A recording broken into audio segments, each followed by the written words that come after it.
बाबा साहब अमर रहे। भारत का संविधान जिंदाबाद, भारत का संविधान जिंदाबाद। साथियों, आर्टिकल 19 भारत के संविधान का अनुच्छेद 19 आप लोग पढ़ लीजिए।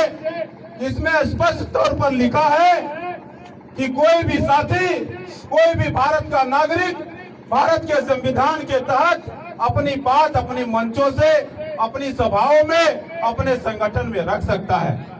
लेकिन जिस तरह से आईएएस संतोष वर्मा जी ने अपनी बात रखी और उस बात का बतंगड़ बनाया जा रहा है, जबकि ज्यादा से ज्यादा संख्या में लोग आज अंतरजातीय विवाह को सपोर्ट कर रहे हैं और होना भी चाहिए।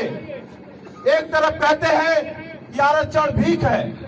साथियों, हम बता देना चाहते हैं उन लोगों को जो कहते हैं कि आरक्षण सिर्फ 10 साल के लिए था, उनको बात पढ़नी चाहिए। भारत का संविधान का अनुच्छेद उनको पढ़ना चाहिए जिसमें लिखा है कि राजनीतिक आरक्षण केवल 10 साल के लिए था और अनुसूचित जाति, जनजाति और अन्य पिछड़े वर्ग के लोगों जिनको समाज में आज तक पूरी तरह से उनको आरक्षण नहीं मिला, यानी कि वो अभी समता पर नहीं पहुंचे, कुछ लोग हैं जो उसका विरोध करते हैं। तो उनके लिए संदेश है कि आप संविधान को पढ़ो और संविधान को जानो। संविधान में ही स्पष्ट लिखा हुआ है। आज जब संविधान का 15(5), 16(5) जब लागू होता है ईडब्ल्यूएस आरक्षण, तो बहुत अच्छे तरीके से आगे बढ़ करके उसको लाभ लेते हैं और वहीं पर जब 16(4) ST/SC के लिए बात होती है तब उसको नकारते हैं, कहते हैं तो सरकारी दामाद है। मतलब जब वो कुछ भी कहे तो उनके ऊपर कोई कार्रवाई नहीं होती। और एक इधर अंतरजातीय विवाह की बात कर देने से एक आईएएस को इस तरह से प्रताड़ित किया जा रहा है, हम उनका समर्थन करते हैं और जो ऐसा प्रताड़ित कर रहा है उनका विरोध करते हैं इस कार्यक्रम के माध्यम से। तो आइए संतोष वर्मा संघर्ष करो, आइए संतोष वर्मा संघर्ष करो। मूल निवासी बहुजन एकता जिंदाबाद, मूल निवासी बहुजन एकता जिंदाबाद। साथियों, ST, SC, OBC और कन्वर्टेड माइनॉरिटी के लोग, इनको कौन प्रताड़ित कर रहा है? आप लोग जानते हैं कि मूल निवासी बहुजन समाज सदियों से इस देश में राजा रहा है। कहीं भी राज रजवाड़ों का आप लिस्ट उठाकर देख लीजिए तो हर जगह ST, SC, OBC के लोग राजा रजवाड़े रहे हैं। लेकिन आज चालाकी से कुछ वर्ग विशेष के लोग भारत देश की सत्ता शासन में बैठकर हम मूल निवासी बहुजन समाज के लोगों पर प्रताड़ना कर रहे हैं।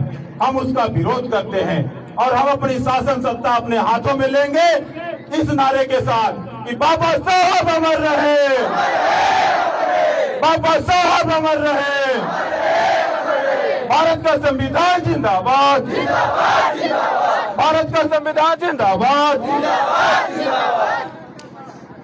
साथियों, कहने के लिए बहुत सारी बातें हैं, लेकिन हम अपने ज्ञापन के माध्यम से और इस धरना प्रदर्शन, जंगी प्रदर्शन के माध्यम से सरकार को चेताना चाहते हैं कि हम आगे भी अगर आईएएस संतोष वर्मा का जो पद छीना गया है, अगर उनका बहाली नहीं होता है तो हम इससे बड़ा भी प्रदर्शन करने के लिए तैयार रहेंगे और हम 18 तारीख को भोपाल में भी जंगी प्रदर्शन करने जा रहे हैं। आप सबको ये बात पता होना चाहिए।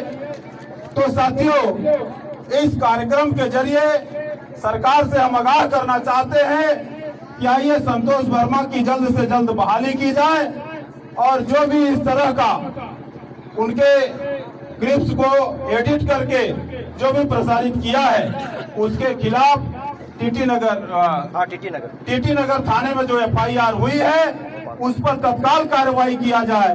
नहीं तो एक तरफ कार्रवाई आईएएस जो है उसके ऊपर कार्रवाई हो रही है और जो उसके क्लिपिंग को छेड़छाड़ करके प्रसारित कर रहा है उसको आजादी से घूमने दिया जा रहा है। तो ये दोहरा चरित्र नहीं चलेगा। न्याय एक तरह का होना चाहिए, चाहे मूल निवासी बहुजन समाज का हो, चाहे अन्य किसी समाज का हो। हम ऐसा इस मंच के माध्यम से मांग करते हैं और आज ज्ञापन के माध्यम से आइए संतोष वर्मा का समर्थन करते हैं। बहुत बहुत धन्यवाद और भी बहुत साथी अपनी बात रखेंगे।